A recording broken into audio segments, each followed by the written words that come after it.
రాష్ట్ర ప్రభుత్వం ఆదేశాల మేరకు నెలలో 3వ శనివారం స్వచ్ఛాంధ్ర స్వచ్ఛ దివాస్ కార్యక్రమాన్ని నిర్వహించడం జరుగుతుందని పంచాయతీ విస్తీర్ణాధికారి రాఘవేంద్రరావు చెప్పారు.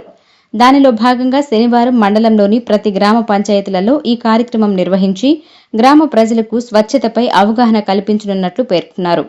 సైదాపురంలోని స్థానిక మండల పరిషత్ కార్యాలయం నందు ఆయన 4th ఎస్టేట్ న్యూస్ ఛానల్తో మాట్లాడారు. సైదాపురం మండలంలోని గ్రామ ప్రజలందరికీ తెలియజేయడం ఏమంటే, ప్రభుత్వం, మన రాష్ట్ర ప్రభుత్వం, అలాగే గౌరవ ముఖ్యమంత్రి వర్యులు చంద్రబాబు నాయుడు గారు, అలాగే ఉప ముఖ్యమంత్రి వర్యులు పంచాయతీ శాఖ మార్చినటువంటి పవన్ కళ్యాణ్ గారి ఆదేశాలు, సూచనల మేరకు ప్రతి గ్రామ పంచాయతీలో కూడా ప్రతి నెల 3వ శనివారము స్వచ్ఛ ఆంధ్ర స్వచ్ఛ దివాస్ అనే ఒక కొత్త ప్రోగ్రామ్ని చేయడం జరుగుతూ ఉంది.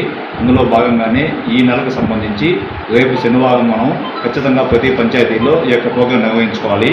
ఇందులో ప్రధానంగా ప్రతి గ్రామ పంచాయతీలో ఉన్నటువంటి ప్రభుత్వ భవనాలు అన్నింటినీ కూడా స్కూళ్ళు, గ్రామ పంచాయతీ బిల్డింగ్లు, సచివాలయ భవనాలు, ఆరోగ్య కేంద్రాలు, ఇలా అన్ని భవనాలని కూడా చుట్టుపక్కల పరిసరాలతో పాటు అలాగే భవనంలో కూడా ఈ యొక్క చెత్తా చెదారంతా కూడా దుమ్ము దులిపివేయడం కానీ, అలాగే చుట్టూ ఉన్నటువంటి చెట్లని, ముళ్ళ కంపల్ని తొలగించుకోవడము, అలాగే దీంతోపాటు పరిసర ప్రాంతాల ప్రజల్ని కూడా వాళ్ళకి అవగాహన కల్పించి వాళ్ళ చుట్టుపక్కల ఉన్నటువంటి చెత్తని కూడా శ్రమదానం చేస్తూ ఆ చెత్తను తొలగించడం చేయాలి.